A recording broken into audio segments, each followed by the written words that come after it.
Professor Adams Mustapha, the Director, Center for Research in Quranic Studies, Yobe State University, Damaturu, has advocated for adequate investment in the formal education of Amajiris to achieve sustainable growth.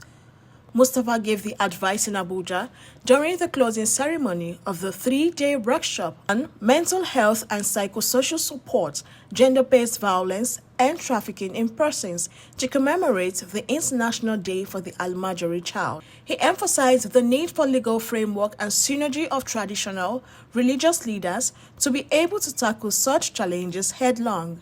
Effort by NGOs, and also there is effort established by government, but the community-based effort is sustainable because there is three major elements if you want to achieve such goal. Number one, conceptual framework to understand the subject matter, especially for the targeted population. The variation now, most of our targeted or the targeted population, there is no awareness or education to understand the subject matter well. Importance of the formal education. You know there is traditional, religious, and also cultural norms there.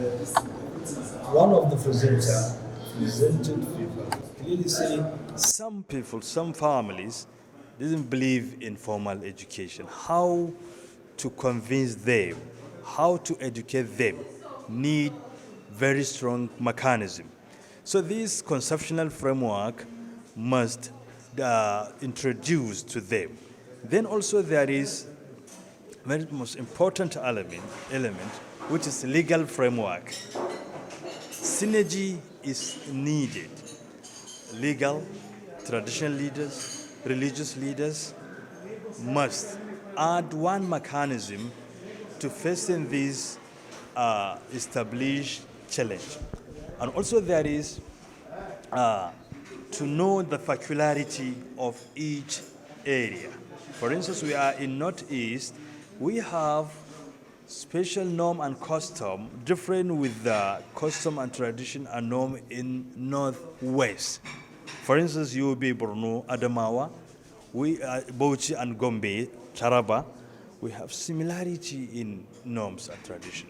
So it's very easy and very huge tax on the civic actors, besides government institutions and support of NGOs like IOM and also our indigenous NGOs like AGRO. So this is my contribution to this 3-day training here in Abuja.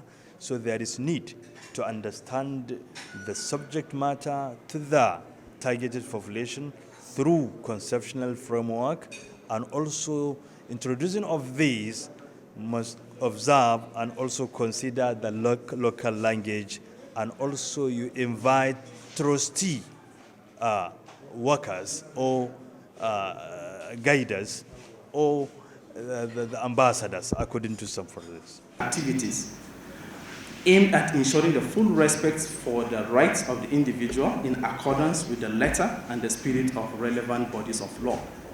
So, key words here, rights. Right? Protection is based on what? Protecting what? The rights of the people. Okay? Everybody as a human being is entitled to enjoy a full set of rights, including the Almajiri child. We've been restating on that since the first day of this training that rights is a very important thing, because according to the right-based approach, it said that these people, a child is a what? Right holder, right? And we are what? Duty bearers. So what does protection really mean in practice? One, protection continues with identifying who is at risk. Because emergencies evolve, emergencies change. As it changes, new threats, new risks are being what? Manifest. Okay? So, protection continuously identifying who is at risk. Beyond that, they are aware of the factor that exacerbate those risks. Okay? They are aware that what are the factors that make people to be more at risk, ensure that people are not exposed to risk, and we try to mitigate those risks. Third point says, it takes into account the specific vulnerability. Just as I said earlier, whenever there is a crisis, it affects people differently. The vulnerability of a woman is different from how it affects a girl, and how it affects people with disability and so on and so forth. And then finally, we consider the needs of men, girls, women, and boys, people with specific needs. All what we are doing in essence as humanitarians is to support people based on needs and need basis.